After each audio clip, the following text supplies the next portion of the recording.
Hello friends, നമുക്കിന്ന് സാധാരണയായിട്ട് P S സിയുടെ 10th ലെവൽ, ഡിഗ്രി ലെവൽ, അതുപോലെ തന്നെ റെയിൽവേ അങ്ങനെയൊക്കെയുള്ള എക്സാംസിന് ചോദിക്കുന്ന നമ്പേഴ്സ് റിലേറ്റഡ് ആയിട്ടുള്ള കുറച്ച് ക്വസ്റ്റ്യൻസ് നോക്കാം. അതിൽ ആദ്യത്തെ ക്വസ്റ്റ്യൻ, ഒരു സംഖ്യയുടെ 3 മടങ്ങ് ആ സംഖ്യയേക്കാൾ 24 കൂടുതലായാൽ സംഖ്യ ഏതെന്നാണ് ക്വസ്റ്റ്യൻ. ഇപ്പോൾ നമുക്ക് സംഖ്യ എക്സ് ആണെന്നങ്ങ് അസ്യൂം ചെയ്യാം.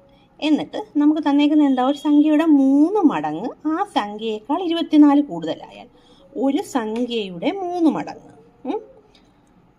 സംഖ്യയുടെ 3 മടങ്ങെന്ന് പറയുമ്പം 3x, ഇത് ആ സംഖ്യയേക്കാൾ 24 കൂടുതലാണ്. അതായത് സംഖ്യ എക്സ് ആണെങ്കിൽ അതിൻ്റെ കൂടെ 24 കൂടെ കൂട്ടുന്നത് അതിൻ്റെ 3 ഇരട്ടിക്ക് തുല്യമാണെന്ന് നമ്മൾ ഈ ക്വസ്റ്റ്യൻ വായിച്ചത് മനസ്സിലാക്കിയെടുക്കണം. കണ്ടോ, ഒരു സംഖ്യയുടെ 3 മടങ്ങ് അവിടെ നിർത്തണം. ആ സംഖ്യയേക്കാൾ 24 കൂടുതലായാൽ സംഖ്യ ഏത്? ഇതാണ് ക്വസ്റ്റ്യൻ. അപ്പോൾ നമ്മൾ 3x = x + 24 എന്ന് കിട്ടി. എന്നിട്ട് നമ്മൾ ഈ എക്സിനെ നമ്മുടെ ഇപ്പുറത്തോട്ട് കൊണ്ടുവരണം. അതായത് +x ഇപ്പുറത്ത് വരുമ്പോൾ എന്താവും? -x ആവുമല്ലോ. അപ്പോൾ 3x - x = 24. 3x - x എന്താ? 2x. അപ്പോൾ നമുക്ക് അവസാനം എന്ത് കിട്ടും? 2x = 24. x ഈ 2 താഴെ പോയി 24 ആയിട്ട് ഡിവൈഡ് ചെയ്യുമ്പോൾ എന്ത് കിട്ടും? x = 12.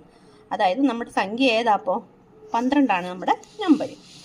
ഇനി അടുത്ത ക്വസ്റ്റ്യൻ, വിനോദ് തൻ്റെ സമ്പാദ്യത്തിൻ്റെ 5ൽ 4 ഭാഗം ചിലവഴിച്ചപ്പോൾ 2000 രൂപ മിച്ചം വന്നാൽ വിനോദിൻ്റെ സമ്പാദ്യം എത്ര? അതായത് നമ്മുടെ ക്വസ്റ്റ്യനിൽ പറയുന്നുണ്ട്, വിനോദിൻ്റെ മൊത്തം സമ്പാദ്യത്തിൻ്റെ 5ൽ 4 ഭാഗവും പുള്ളി ചിലവാക്കി. മൊത്തം എത്ര പാർട്ടുണ്ട്? 5 ഭാഗങ്ങളുണ്ട്. അതിനകത്ത് 4 ഭാഗവും ചിലവാക്കി. അപ്പോൾ ഇനി റിമൈനിങ് എത്ര ഭാഗം നമ്മുടെ കയ്യിലുണ്ട്? 1 ഭാഗമുണ്ട്. ആ 1 ഭാഗം എത്ര ആണെന്ന് പറയുന്നുണ്ട്? 2000. അപ്പം അത് 5ൽ 1 ഭാഗമാണല്ലോ നമുക്ക് കിട്ടിയത്. നമുക്ക് ശരിക്കും വേണ്ടത് എത്ര? എന്താ വേണ്ടത്? നമുക്ക് പുള്ളിയുടെ ഫുൾ സമ്പാദ്യവും വേണ്ടത്. അതായത് 5ൽ 1 പാർട്ടെന്ന് പറയുന്നത്, എക്സ് എന്ന് പറയുന്നത് നമ്മുടെ വിനോദിൻ്റെ സമ്പാദ്യമാണ്. അതിൻ്റെ 5ൽ 1 ഭാഗം എന്ന് പറയുന്നത് 2000 ആണ്. നമുക്ക് ക്വസ്റ്റ്യൻ തന്നിട്ടുണ്ടല്ലോ. അപ്പോൾ നമുക്ക് എക്സ് കാണണം. എക്സ് കാണാൻ ഈ 1/5 നമ്മൾ അപ്പുറത്ത് കൊണ്ടുപോയി മൾട്ടിപ്ലൈ ചെയ്താൽ മതിയല്ലോ. അതായത് തിരിച്ചിട്ട് ഗുണിക്കത്തില്ലേ നമ്മൾ? നമ്മുടെ ഈക്വൽ ടു സൈനിൻ്റെ അപ്പുറത്ത് ചെല്ലുമ്പോൾ ഈ 1/5 എന്നുള്ളത് 5/1 നമ്മൾ കാണിക്കണ്ടല്ലോ. അപ്പോൾ x = എന്ത് കിട്ടും നമുക്ക്? 10000. ഇതാണ് നമ്മുടെ വിനോദിൻ്റെ ടോട്ടൽ സമ്പാദ്യം എന്ന് പറയുന്നത്. ഇനി അടുത്ത ക്വസ്റ്റ്യൻ, 2 സംഖ്യകളുടെ ഗുണനഫലം 216ഉം അതിൽ ഒരു സംഖ്യ 18ഉം ആയാൽ മറ്റേ സംഖ്യ ഏത്? 2 സംഖ്യകളുടെ ഗുണനഫലം 216. അപ്പം നമുക്ക് ഒരു സംഖ്യ തന്നിട്ടുണ്ട്. അപ്പം നമുക്കതിനെ എക്സ് എന്ന് വിളിക്കാം. x 18, y എത്ര ആണെന്ന് നമ്മൾ കണ്ടുപിടിക്കേണ്ടത്. ഇപ്പം എന്നിട്ട് പറഞ്ഞിട്ടുണ്ട് എന്താ, ഈ 2 നമ്പറിൻ്റെയും കൂടെ മൾട്ടിപ്ലൈ ചെയ്താൽ കിട്ടുന്നത് 216 ആണ്. അപ്പം നമ്മൾ നേരത്തെ ചെയ്ത ടൈപ്പ് ഓഫ് കാൽക്കുലേഷൻ തന്നെ. നമ്മൾ എക്സിന് വാല്യൂ കൊടുക്കും. എത്ര? 18 ഇൻറ്റു y = 216. y = 216. ഇവിടെ മൾട്ടിപ്ലിക്കേഷന് കിടക്കുന്ന 18 ഇവിടെ ചെല്ലുമ്പോൾ എന്താവും? ഡിവിഷൻ ആവും. 216/18 എത്ര? 12. അപ്പം നമ്മുടെ രണ്ടാമത്തെ സംഖ്യ ഏതാ? 12. ഇനി അടുത്ത ക്വസ്റ്റ്യൻ, 4 ഒന്നുകൾ ഉപയോഗിച്ച് എഴുതാവുന്ന ഏറ്റവും വലിയ സംഖ്യ. ഇത് നമ്മൾ കേൾക്കുമ്പോൾ ഒരു ട്രിക്കി ആയിട്ട് തോന്നും. ശരിക്കും പറഞ്ഞാൽ നമുക്ക് ഡയറക്റ്റ് കിട്ടുന്നതാണ്. അതായത് ഇപ്പം എന്തായാലും 1111 ആണോ? അല്ല. ഏതൊരു നമ്പർ, അതായത് 1/2 എന്ന് പറയുമ്പോൾ 1 × 1 × 1നെ 111 പ്രാവശ്യം ഗുണിക്കുന്നു എന്നാണ് 1/111ൻ്റെ അർത്ഥം. അപ്പോൾ എത്ര പ്രാവശ്യം ഗുണിച്ചാലും 1 തന്നെയാണല്ലോ നമ്മുടെ ആൻസർ. അപ്പോൾ ഇതുമല്ല, 111/1 എന്ന് വെച്ചാൽ എന്താ? 111 തന്നെ. അപ്പം 11/11 എന്ന് പറഞ്ഞാൽ എന്തുവാ ശരിക്കും? 11നെ 11 പ്രാവശ്യം മൾട്ടിപ്ലൈ ചെയ്യണം. 11 × 11 × അപ്പം നമുക്ക് എന്തായാലും ഇതിനേക്കാളൊക്കെ വലിയ ആൻസർ ആണല്ലോ ഇവിടെ കിട്ടാൻ പോകുന്നത്. അപ്പോൾ അതായിരിക്കും നമ്മുടെ ആൻസർ. അതായത് 11A ആണ്. 11/11 ഇതാണ് നമ്മുടെ ആൻസർ, ഏറ്റവും വലിയ സംഖ്യ. ഇനി ഇതിനകത്ത് തന്നെ വേണമെങ്കിൽ നമുക്ക് തിരിച്ച് ചോദിക്കുക, ഏറ്റവും ചെറുത് ഏതാ? ചെറുത് ഏതാ ഇതിനകത്ത്? സി ആണ് നമ്മുടെ ഏറ്റവും ചെറുത്. അതായത് 1/111. അതായത് ഇനി 1നെ 111 പ്രാവശ്യം ഗുണിക്കുന്നു എന്നാണ്. 1 × 1 × 1 × അങ്ങനെ. അപ്പോൾ എന്തൊക്കെയായാലും 1 തന്നെ ആയിരിക്കുമല്ലോ നമ്മുടെ ആൻസർ. ഇനി അടുത്ത ക്വസ്റ്റ്യൻ, 200നും 500നും ഇടയിൽ 7 കൊണ്ട് നിശേഷം ഹരിക്കാവുന്ന എത്ര സംഖ്യകളുണ്ട്? അപ്പോൾ ഇത് നമ്മൾ ഈ അരിത്തമെറ്റിക് പ്രോഗ്രഷൻ നമ്മൾ പഠിച്ചിട്ടുണ്ടല്ലോ സ്കൂൾ ക്ലാസ്സുകളിലൊക്കെ. അവിടെയുള്ള ഇക്വേഷനാണ് ശരിക്കും ഇത് അപ്ലൈ ചെയ്യുന്നത്. നമുക്ക് ഈ പ്രോഗ്രഷൻ്റെ മാത്രമായിട്ട് ഒരു സെപ്പറേറ്റ് ക്ലാസ് ചെയ്യാം. പക്ഷേ ഇതെല്ലാം ഇവിടെ ഇപ്പം നമ്മൾ ചെയ്തേക്കുന്ന മൊത്തം 22 ക്വസ്റ്റ്യൻ എന്തുകൊണ്ട് എല്ലാം പ്രീവിയസ് ക്വസ്റ്റ്യൻസാണ്. അപ്പോൾ അതുകൊണ്ട് നമ്പേഴ്സിൽ വന്നത് ഇത് എഴുതുന്നേ ഉള്ളൂ. നമുക്കത് വിശദമായിട്ട് വേറെ ചെയ്യാം. ഇപ്പോൾ നമുക്കിവിടെ എന്ത് ഇക്വേഷൻ ചെയ്യേണ്ടതെന്ന് വെച്ചാൽ an is equal to a1 plus n minus 1 into d. അതായത് എന്തുവാ ഇത് നമുക്ക് 200-നും 500-നും ഇടയിൽ 7 കൊണ്ട് നിശേഷം ഹരിക്കാവുന്ന എത്ര സംഖ്യയുണ്ട്. അതായത് ഒരു സീരീസ് ആണെന്നാണ് പറയുന്നത്. അതായത് 200 മുതൽ ഇങ്ങോട്ട് തുടങ്ങി 200 മുതലെന്നല്ല 200 കഴിഞ്ഞിട്ട് 7 കൊണ്ട് നിശേഷം ഹരിക്കാവുന്ന. 200-നെ 7 കൊണ്ട് നിശേഷം ഹരിക്കാൻ പറ്റുമോ? പറ്റത്തില്ല. 201-നെ പറ്റുമോ? പറ്റത്തില്ല. 202-നെയും പറ്റത്തില്ല. 203-നെ നമുക്ക് പറ്റും. അതാണ് അതിൻ്റെ ഒന്നാം പദം a1. അതുപോലെ തന്നെ അപ്പോൾ നമുക്ക് ഈ ഇക്വേഷനിലേക്കുള്ള a1 കിട്ടി. ഇനി നമുക്ക് വേണ്ടത് n-ാം പദം, അതായത് അവസാനത്തേത് 500-നിടയിലാണെന്ന് പറഞ്ഞു. അപ്പോൾ 500-നെ 7 കൊണ്ട് ഡിവൈഡ് ചെയ്യാൻ പറ്റുമോ? പറ്റത്തില്ല. 499 നോക്കണം 7 കൊണ്ട്. ശിഷ്ടം കിട്ടുന്നുണ്ടോ ഇല്ലയോ? കിട്ടും. അപ്പോൾ ശിഷ്ടം ഉള്ളത് കൊണ്ട് എന്ത് പറ്റും? അതുമല്ല. 498 ആണോ? അതുമല്ല. 497 നമ്മൾ 7 കൊണ്ട് കംപ്ലീറ്റ് ആയിട്ട് ഡിവിസിബിളാണ്. 7 7 49, പിന്നെ 7 ഒരു പ്രാവശ്യം കണ്ടോ.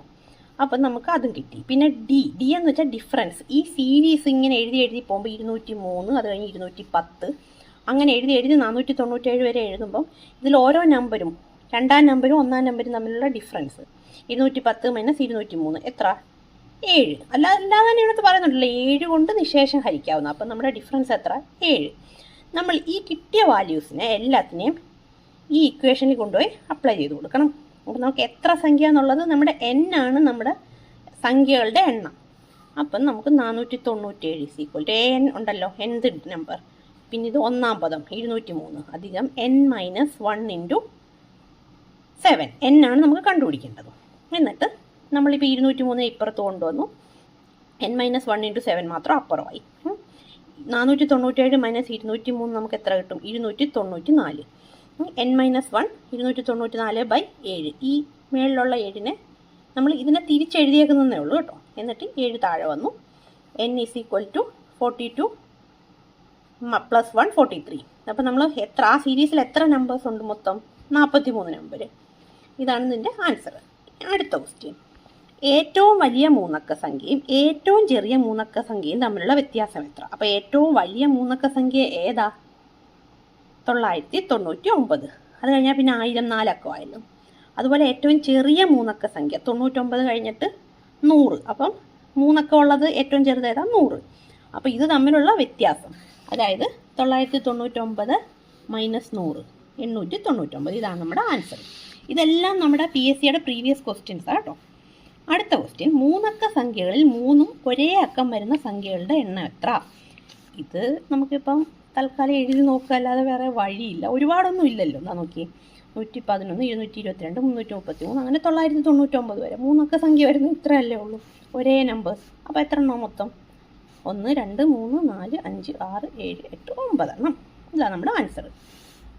ഒരു ഭിന്നസംഖ്യയുടെ 8ൽ 1 ഭാഗം 42 ആയാൽ സംഖ്യ എത്ര? 8ൽ 1 ഭാഗം 42. നമ്മൾ ആ സംഖ്യ x ആണെങ്കിൽ അതിൻ്റെ 8ൽ 1 ഭാഗം 1/8 ഓഫ് എക്സ് അതെത്ര? 42 എന്ന് തന്നിട്ടുണ്ട്. അപ്പോൾ എക്സ് എത്ര? 42 × 8 336. ഇത് ഡയറക്റ്റ് ക്വസ്റ്റ്യനാണ്. ഇനി അടുത്തത് √10 × √10 ഈക്വൽ ടു എത്ര? അതായത് നമുക്ക് ഏതൊരു നമ്പരും ഇപ്പം നമ്മൾ മൈനസ് ഇൻറ്റു മൈനസ് എന്താ? മൈനസ് ഇൻറ്റു മൈനസ് പ്ലസ് ആവും.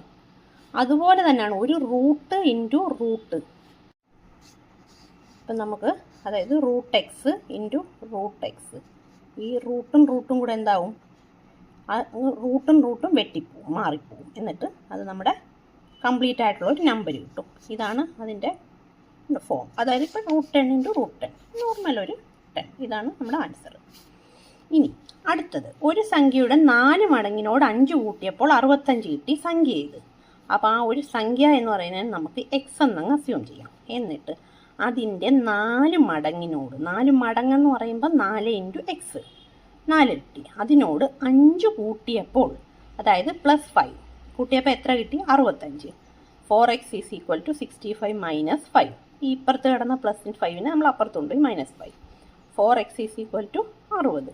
X is equal to 60/4 15. ഇതൊക്കെ ഡയറക്റ്റ് ക്വസ്റ്റ്യനാണ്. ഇനി അടുത്ത ക്വസ്റ്റ്യൻ. ആദ്യത്തെ 10 എണ്ണൽ സംഖ്യകൾ കൂട്ടിയാൽ കിട്ടുന്നത് എത്ര? എണ്ണൽ സംഖ്യകൾ കൂട്ടിയാൽ കിട്ടുന്ന തുക എന്ന് പറയുമ്പോൾ നമുക്ക് തുക കണ്ടുപിടിക്കാൻ ഇങ്ങനെ ഡയറക്റ്റ് ആയിട്ടുള്ള ക്വസ്റ്റ്യനൊക്കെ നമുക്ക് ഈ ഒരു ഇക്വേഷൻ അപ്ലൈ ചെയ്ത് കൊടുത്താൽ മതി. Sum is equal to n × n + 1/2. n എന്ന് പറയുന്നത് നമ്മുടെ മൊത്തം സംഖ്യകൾ എത്ര? n നമുക്ക് 10 എണ്ണൽ സംഖ്യ എന്ന് അതിനകത്ത് പറയുന്നുണ്ട്. അപ്പം നമുക്ക് n 10 കിട്ടി. ആ 10 എന്നിൻ്റെ വാല്യൂസിൽ കൊണ്ടുപോയി അപ്ലൈ ചെയ്ത് കൊടുക്കുക. 10 × 10 + 1, അതായത് /2. അത് ഈ 2 5 കൂടെ വെട്ടുമ്പോൾ 5. 10 + 1 11. ആൻസർ എത്ര കിട്ടും? 5 × 11 = 55. ഇതാണ് നമ്മുടെ ആദ്യത്തെ 10 എണ്ണൽ സംഖ്യകൾ കൂട്ടിയാൽ കിട്ടുന്ന തുക. അപ്പം നമ്മൾ ഇതിപ്പോൾ 10, ഇതിൽ കൂടുതൽ എത്ര വന്നാലും നമുക്ക് ഈ എന്നിൻ്റെ വാല്യൂ അങ്ങ് മാറ്റി കൊടുത്ത് അങ്ങ് ചെയ്താൽ മതി ഡയറക്റ്റ്. ഓക്കെ. ഇനി അടുത്ത ക്വസ്റ്റ്യൻ. താഴെ കൊടുത്തിരിക്കുന്നവയിൽ വലുതേത്? നമുക്ക് ഓപ്ഷൻ തന്നിട്ടുണ്ട്. Option A 1/2, B 1/4, C 1/3, D 1/5. ഇപ്പം നമുക്ക് ഇങ്ങനെ ഒരു കൺഫ്യൂഷൻ വരുന്നുണ്ടെങ്കിൽ നമുക്കിതിൻ്റെ കംപ്ലീറ്റ് വാല്യൂ എത്രയാണെന്ന് എഴുതാവില്ല. ഇത് 2/1 ഭാഗം, അതായത് അര 50%, 4/1 ഭാഗം 25%, 3/1 ഭാഗം, മൊത്തം 100 ഉള്ളതിനെ നമ്മൾ 3ആയിട്ട് ഡിവൈഡ് ചെയ്യുമ്പോൾ എത്ര? 33.33. 5/1%, അതായത് 100നെ നമ്മൾ 5ആയിട്ട് ഡിവൈഡ് ചെയ്താൽ എത്ര? അപ്പോൾ അത് 20%. അപ്പോൾ ഇതിനകത്ത് ഏറ്റവും കൂടുതൽ ഏതാ? 50%, അതായത് 1/2 ആണ്. എ ആണ് നമ്മുടെ ആൻസർ. ഇനി അടുത്ത ക്വസ്റ്റ്യൻ. ഒരു നഗരത്തിലെ വീടുകൾക്ക് 46 മുതൽ 150 വരെയുള്ള ഇരട്ട നമ്പറുകളാണ് നൽകിയിരിക്കുന്നത് എങ്കിൽ ആ നഗരത്തിലെ വീടുകളുടെ എണ്ണം എത്രയാണ്? ഇതും നമ്മുടെ പ്രോഗ്രഷൻ ഉണ്ടല്ലോ, പ്രോഗ്രഷനിൽ വരുന്ന ഒരു ക്വസ്റ്റ്യനാണ്. ഇപ്പോൾ നമ്മൾ അങ്ങനെ കിട്ടുമ്പോൾ നമുക്ക് എന്തോ വേണ്ടതെന്ന് വെച്ചാൽ നമുക്ക് തന്നിട്ടുണ്ട് 46 മുതൽ 150 വരെയുള്ള ഇരട്ട നമ്പറുകളാണ് നൽകിയിരിക്കുന്നത്. അപ്പം നമ്മുടെ 46ഉം 150ഉം ഇരട്ട അക്കങ്ങളാണല്ലോ. അപ്പം നമ്മുടെ ഒന്നാം പദം A1 46 ഉണ്ട്. അതുപോലെ തന്നെ എന്നാം പദം എന്തിട്ടേം 150, അത് നമുക്കവർ തന്നിട്ടുണ്ട്. ഇനി ഇതിൻ്റെ ഇരട്ട അക്കങ്ങളെന്ന് പറയുമ്പോൾ നമ്മളിതെങ്ങനെ 46, 48, 50 അങ്ങനെയല്ലേ പോയിക്കൊണ്ടിരിക്കുന്നത്. അപ്പോൾ 48 - 46 ഇതിൻ്റെ ഡിഫറൻസ് കാണാനുള്ള അത് നമുക്ക് അങ്ങനെ കാണേണ്ട ആവശ്യമില്ല, അല്ലാതെ തന്നെ അറിയാലോ 2 കൂട്ടിയാണ് പോകുന്നത്. അപ്പോൾ ഡിഫറൻസ് എത്ര? 2.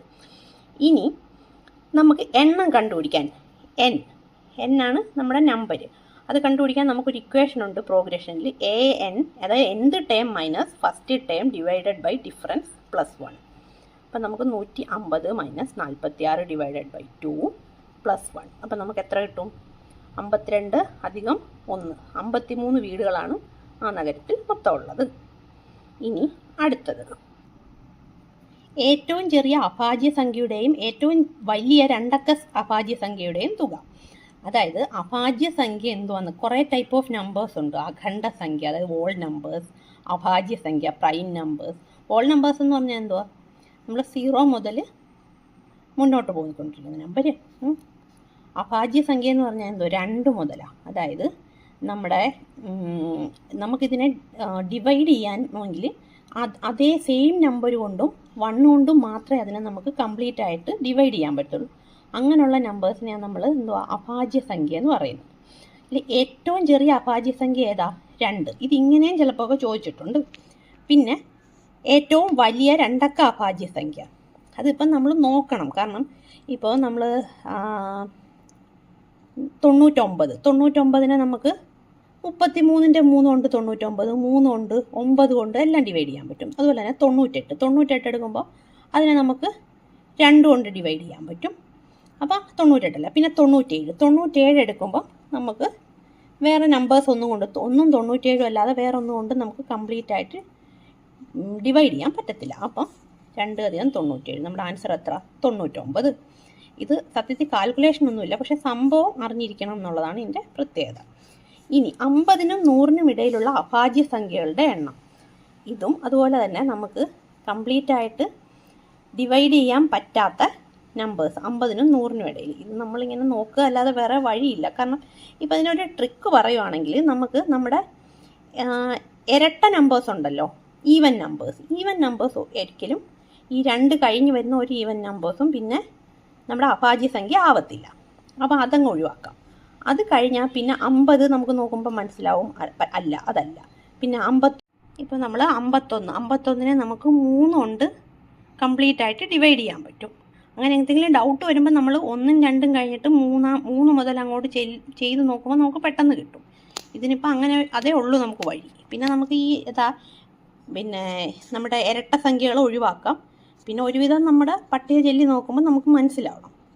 അപ്പോൾ ഇത് കണ്ട ഇത്രയും നമ്പേഴ്സാണ് ആകെപ്പാട് 50നും 100നും ഇടയിലുള്ള പ്രൈം നമ്പേഴ്സ്, അഭാജ്യ സംഖ്യകൾ. അപ്പോൾ അതിൻ്റെ ആൻസർ എത്ര? 10. മൊത്തം 10 എണ്ണം ഉണ്ട്. 1 2 3 4 5 6 7 8 9 10. ഇനി തുടർച്ചയായ ആദ്യത്തെ എത്ര ഒറ്റ സംഖ്യകളുടെ തുകയാണ് 100. ഇതും നമ്മുടെ അരിത്തമെറ്റിക് പ്രോഗ്രഷനിൽ വന്നിരിക്കുന്നതാണ്. അതായത് നമ്മുടെ ഒറ്റ സംഖ്യകളുടെ ഒരു സീരീസ് 1 3 5 7 എന്നുള്ള 100 എണ്ണം, 100 വരെ തുക 1 + 3 + 5 അങ്ങനെ എത്ര എത്തുമ്പോഴാണ് നമുക്ക് 100 കിട്ടുന്നത്. നമുക്ക് നമ്പർ n ആണ് കണ്ടുപിടിക്കേണ്ടത്. അവിടെ നമ്മളൊരു ഇക്വേഷനാണ് ഉപയോഗിക്കേണ്ടത്. അതായത് sum of n numbers, n നമ്പറുകളുടെ തുക = n/2 × 2a + n - 1 × d. a എന്ന് വെച്ചാൽ ഒന്നാം പദം, d എന്ന് വെച്ചാൽ ഡിഫറൻസ്. അപ്പോൾ നമുക്ക് എത്ര ഒറ്റ സംഖ്യകളുടെ ആദ്യത്തെ എത്ര ഒറ്റ സംഖ്യ എന്ന് പറയുന്നുണ്ട്. അപ്പോൾ ആദ്യത്തെ എന്ന് പറഞ്ഞതുകൊണ്ട് a, ഒന്നാം പദം 1, d എന്ന് പറയുമ്പോൾ ഡിഫറൻസ് ആണ്. ഡിഫറൻസ് നമുക്ക് കാൽക്കുലേറ്റ് ചെയ്യാതെ തന്നെ അറിയാമല്ലോ. 1 3 5 7 9 അങ്ങനെ ആ സീരീസ് പോകുന്നത്. അപ്പോൾ 3 - 1 2 ഡിഫറൻസ് കിട്ടി. പിന്നെ നമുക്ക് എന്തോ തന്നിട്ടുണ്ട്? നമുക്ക് സം, ആദ്യത്തെ n നമ്പറുകളുടെ തുക തന്നിട്ടുണ്ട്. n എത്രയാണെന്നാണ് കണ്ടുപിടിക്കേണ്ടത്. അപ്പം നമ്മൾ ഈ തന്നേക്കുന്ന വാല്യൂസ് എല്ലാം ഇവിടെ കൊണ്ടുവന്ന് അപ്ലൈ ചെയ്താൽ മതിയല്ലോ. 100 = n/2, n ആണ് കണ്ടുപിടിക്കേണ്ടത്, ഇൻറ്റു 2 ഇൻറ്റു, അതായത് ഒന്നാം പദം 1 2a 2 × 1 + n - 1 × d. d എന്ന് വെച്ചാൽ നമ്മുടെ ഡിഫറൻസ് 2. അത് നമ്മളിവിടെ അപ്ലൈ ചെയ്ത് 200, ഈ 2 ഇങ്ങോട്ട് കയറ്റി മൾട്ടിപ്ലൈ ചെയ്തപ്പോൾ 200 പിന്നെ n × 2 + 2n - 2. ഇപ്പം നമുക്ക് ഇവിടെ നമ്മൾ ഈ n-നെ അകത്തോട്ട് കയറ്റി മൾട്ടിപ്ലൈ ചെയ്യുക. അപ്പം 2n + 2n² - 2n. അപ്പോൾ ഈ +2 രണ്ട് സൈഡിലും കിടക്കുന്ന 2nഉം -2nഉം തമ്മിൽ വെട്ടിപ്പോകുമല്ലോ, കാരണം ഇത് പ്ലസും ഇത് മൈനസും. അത് കഴിഞ്ഞിട്ട് നമുക്ക് കിട്ടുന്ന 2n². 2n² ഈ 2നെ നമുക്ക് ഈ 200ഉമായിട്ട് ഡിവൈഡ് ചെയ്യാമല്ലോ. അപ്പോൾ നമുക്ക് n² = 100 എന്ന് കിട്ടും. n² 100 ആണെങ്കിൽ n എന്ന് വെച്ചാൽ എന്താ? n² എന്ന് പറഞ്ഞാൽ എന്താ? n × n അതല്ലേ? അപ്പോൾ അതായത് 10 × 10 അല്ലേ 100. അപ്പം നമുക്ക് എത്ര കിട്ടും? n എന്ന് പറയുന്നത് 10 ആണെന്ന് കിട്ടും. ഇതുപോലെ കംപ്ലീറ്റ് ആയിട്ടുള്ള നമ്പേഴ്സായി നമുക്ക് ഇങ്ങനത്തെ ക്വസ്റ്റ്യനിൽ ഫൈനൽ ആൻസറിൽ വരത്തുള്ളൂ. അപ്പോൾ നമുക്ക് എത്ര നമ്പേഴ്സാണ്, എത്ര സംഖ്യകളുടെ തുകയാണ് 100? 10 നമ്പറിൻ്റെ. ഇനി അടുത്ത ക്വസ്റ്റ്യൻ, 100നും 400നും ഇടയിൽ 6 കൊണ്ട് നിശേഷം ഹരിക്കാവുന്ന എത്ര സംഖ്യകളുണ്ടെന്ന്. അതും മറ്റേതുപോലെ തന്നെ നമ്മൾ കണ്ടുപിടിക്കണം. അതായത് ഒന്നാം പദം ഏതാ, അവസാന പദം ഏതാന്ന്. ഒന്നാം പദം ഇപ്പം 100 101 102 എഴുതി നോക്കുമ്പോൾ 100 6 കൊണ്ട് കംപ്ലീറ്റ്ലി ഡിവിസിബിൾ അല്ല, ഡിവൈഡ് ചെയ്യാൻ പറ്റത്തില്ല. 101 പറ്റത്തില്ല. 102നെ നമ്മൾ 6 കൊണ്ട് നോക്കുമ്പോൾ 17 കൊണ്ട് ഡിവൈഡ് ചെയ്യുമ്പോൾ നമുക്ക് കംപ്ലീറ്റ് ആയിട്ട് ഡിവിസിബിൾ ആണ്. കണ്ടോ? അതുപോലെ തന്നെ അപ്പോൾ ഒന്നാം പദം കിട്ടി, a1 കിട്ടി. ഇനി an കണ്ടുപിടിക്കണം. നമ്മൾ 400 നോക്കണം, പറ്റത്തില്ല. 399 398 397 ഇതൊന്നും നോക്കിയിട്ട് പറ്റുന്നില്ല. പിന്നെ 396, അതിനെ 6 കൊണ്ട് ഡിവൈഡ് ചെയ്തപ്പോൾ 66 പൂർണ്ണമായിട്ടും ഉണ്ട്. അപ്പോൾ നമുക്ക് അതിനെ നിശേഷം ഹരിക്കാൻ പറ്റി. അപ്പം നമ്മുടെ എന്നാം പദം എത്ര കിട്ടിയത്? നമുക്ക് 396. അപ്പോൾ അതണ്ട, ഒന്നാം പദം 102, ഡിഫറൻസ് 6, അവസാന പദം 396. ഡിഫറൻസ് 6 എന്ന് കിട്ടിയ എങ്ങനെയാണെന്ന് മനസ്സിലായല്ലോ. 6 കൊണ്ട് നിശേഷം ഹരിക്കാവുന്ന സംഖ്യകളുടെ സീരീസാണ്. അപ്പോൾ ഓരോ നമ്പരും തമ്മിലുള്ള ഡിഫറൻസ് 6 ആയിരിക്കും. ഇനി എന്നാ കണ്ടുപിടിക്കേണ്ട. സെയിം രീതിയിൽ നമ്മൾ നമ്മുടെ വാല്യൂ കൊണ്ടുവന്ന് ഈ ഇക്വേഷനിൽ an = a1 + n - 1 × d നമ്മളിത് അപ്ലൈ ചെയ്ത് കൊടുത്തപ്പം നമുക്ക്, എന്നിട്ട് നമ്മൾ ഇതിനു മുമ്പൊക്കെ ചെയ്ത പോലെ തന്നെ കാൽക്കുലേഷൻ, നമ്മുടെ ഈക്വൽ ടു സൈൻ അപ്പുറം ഇപ്പുറമായിട്ട് മാറ്റി n = 50 എന്ന് കിട്ടും. അപ്പം നമുക്ക് എത്ര പദങ്ങളുടെ തുകയാണിത്? അല്ല, 400നും 400നും ഇടയിൽ 6 കൊണ്ട് ഹരിക്കാവുന്ന എത്ര നമ്പേഴ്സ് ഉണ്ട്? മൊത്തം 50 നമ്പറുകൾ ഉണ്ട്. ഇതും ശരിക്കും പറഞ്ഞാൽ നമ്മുടെ പ്രോഗ്രഷനിലെ ക്വസ്റ്റ്യനാണ്. ഇനി അടുത്ത ചോദ്യം, താഴെ പറയുന്നവയിൽ അഭാജ്യ സംഖ്യ ഏത്? Prime number. ഇത് നമുക്ക് നല്ല ഡയറക്റ്റ് തന്നിട്ടുണ്ട്. ഏറ്റവും ചെറിയ അഭാജ്യ സംഖ്യ 2 ആണെന്ന് നമ്മൾ പഠിച്ചു. അപ്പോൾ അത് തന്നെ നമ്മുടെ ഈ ക്വസ്റ്റ്യനിലുണ്ട്. അപ്പോൾ അത് നമുക്ക് കിട്ടി. ഇനി അടുത്ത ക്വസ്റ്റ്യൻ, ആദ്യത്തെ 10 അഖണ്ഡ സംഖ്യകളുടെ ഗുണനഫലം. അവിടെ നമുക്കൊരു പ്രശ്നം വരുന്നത് എന്താണെന്നറിയാം. നമ്മൾ ഈ അഭാജ്യ സംഖ്യ എന്തുവാ, അഖണ്ഡ സംഖ്യ എന്തോ, ഇതൊക്കെ പഠിച്ചിരിക്കണം. Prime number, whole number. അഖണ്ഡ സംഖ്യ എന്ന് പറഞ്ഞാൽ എന്തുവാ? Whole number. അതായത് 0 1 2 3 4 അങ്ങനെയാണ് പോകുന്നത്. അപ്പോൾ നമുക്ക് ആദ്യത്തെ 10 എത്ര ആയാലും ആദ്യത്തേത് ഉൾപ്പെടെയാണെങ്കിൽ 0 ആയി മൾട്ടിപ്ലൈ ചെയ്യണം. ഒരു നമ്പറിനെ 0 കൊണ്ട് മൾട്ടിപ്ലൈ ചെയ്താൽ അത് 0 ആയിരിക്കുമല്ലോ. അപ്പോൾ ഇനി ആദ്യത്തെ 100 അഖണ്ഡ സംഖ്യകളുടെ ഗുണനഫലം ചോദിച്ചാലും 0 ആണ്, 10ൻ്റെ ചോദിച്ചാലും 0 ആണ്, എല്ലാം 0 ആണ് ആദ്യം തൊട്ട് നമ്മൾ മൾട്ടിപ്ലൈ ചെയ്യാൻ പറഞ്ഞാൽ. ഓക്കെ, ഇനി അടുത്ത ക്വസ്റ്റ്യൻ. 1 മുതൽ 200 വരെയുള്ള എണ്ണൽ സംഖ്യകളുടെ തുക. 1 മുതൽ 200 വരെയുള്ള എണ്ണൽ സംഖ്യ, അത് നമ്മൾ നേരത്തെ ഒരു ക്വസ്റ്റ്യൻ ചെയ്തില്ലേ, s = n × n + 1/2. Direct question ആയിട്ട് തരുവാണെങ്കിൽ അപ്പോൾ എണ്ണൽ സംഖ്യകളുടെ തുക നമ്മൾ n 200 എണ്ണൽ സംഖ്യകളാണ് നമുക്ക് എത്ര എണ്ണം എന്ന് തന്നിട്ടുണ്ട്. എന്നിട്ട് n+1 200 + 1 200 × 201/2. അപ്പോൾ നമുക്ക് കറക്റ്റ് ആൻസറായിട്ട് തന്നെ കിട്ടും. അപ്പം അത് ഒരു ട്വിസ്റ്റൊന്നും ഇല്ലാത്ത നേരെയുള്ള ക്വസ്റ്റ്യനാണ്. ഇനി 4/40ൻ്റെ ഇനി അടുത്ത ക്വസ്റ്റ്യൻ. 4/40ൻ്റെ 1/4 എത്ര? ഏതെങ്കിലും ഒരു നമ്പർ റൈസ് ടു ഒരു നമ്പർ തന്നാൽ അതിൻ്റെ അർത്ഥം എന്താ? അത്രയും ടൈംസ്, അതായത് 4നെ 40 പ്രാവശ്യം മൾട്ടിപ്ലൈ ചെയ്താൽ കിട്ടുന്നതാണ്. അതായത് 4, ഇത് ഒന്നാമത്തെ 4, ഇത് രണ്ടാമത്തെ 4, ഇത് മൂന്നാമത്തെ 4, അങ്ങനെ 39 40 4കളെ മൾട്ടിപ്ലൈ ചെയ്യുന്നു. അതിൻ്റെ 1/4, അതായത് അതിനെ 4 കൊണ്ട് ഡിവൈഡ് ചെയ്യുമ്പോൾ. അപ്പോൾ ഈ ഒരു 4ഉം ഇതിനകത്ത് കിടക്കുന്ന ഒരു 4ഉം ഈ 40ാമത്തെ 4ഉം അങ്ങ് വെട്ടിപ്പോയാൽ ബാക്കി എത്ര 4 ഉണ്ട് നമുക്ക്? 39 4കളെ മൾട്ടിപ്ലൈ ചെയ്ത്, അതായത് 4/39. ഇതൊന്നുമില്ല, നമുക്ക് ജസ്റ്റ് നേരിട്ടങ്ങ് മനസ്സിലാക്കാവുന്നതേ ഉള്ളൂ. ഇനി അടുത്ത ക്വസ്റ്റ്യൻ. ഇത് നമ്മൾ തൊട്ട് മുമ്പ് ചെയ്ത ടൈപ്പ് തന്നെ. 1 മുതൽ 100 വരെയുള്ള എണ്ണൽ സംഖ്യകളുടെ. നമ്മൾ തൊട്ട് മുമ്പ് ചെയ്ത 200, ഇത് 100. അപ്പോൾ നമ്മുടെ n മാറുന്നൊരു വ്യത്യാസം മാത്രമേ ഉള്ളൂ. കണ്ടോ, s = n × n + 1/2. ഇത് ഡയറക്റ്റ് ക്വസ്റ്റ്യനാണ്. അപ്പം നമ്മൾ നമ്പേഴ്സിൽ നിന്നാകെ ഇന്ന് ഇത്രയും ക്വസ്റ്റ്യനാണ്. ഇപ്പോൾ നമ്മൾ ഈ ചെയ്ത 22 ക്വസ്റ്റ്യൻസും എന്തോന്നറിയോ, നമ്മുടെ പ്രീവിയസ് ക്വസ്റ്റ്യൻ പേപ്പറിലുള്ളതാണ്. പിന്നെ PSC ഇതിനു മുമ്പുള്ള പല ക്വസ്റ്റ്യൻസിലും ചോദിച്ചിട്ടുള്ളതാണ്. അപ്പോൾ ഇത് നമ്മൾ വർക്കൗട്ട് ചെയ്യുക. കാരണം അവിടെ ചെന്ന് ഇരുന്ന് കഴിയുമ്പോൾ നമ്മൾ ഈ നമ്പേഴ്സ് എന്തായിരുന്നെന്നും അതൊരു ഈക്വേഷൻ ഏതാണെന്നൊക്കെ ഉള്ള കൺഫ്യൂഷൻ വരരുത്. അപ്പോൾ അതുകൊണ്ടാണ് നമുക്കിനി ഈ പ്രോഗ്രഷൻ വിശദമായിട്ട് നമുക്ക് വേറൊരു ക്ലാസ്സിൽ ചെയ്യാം.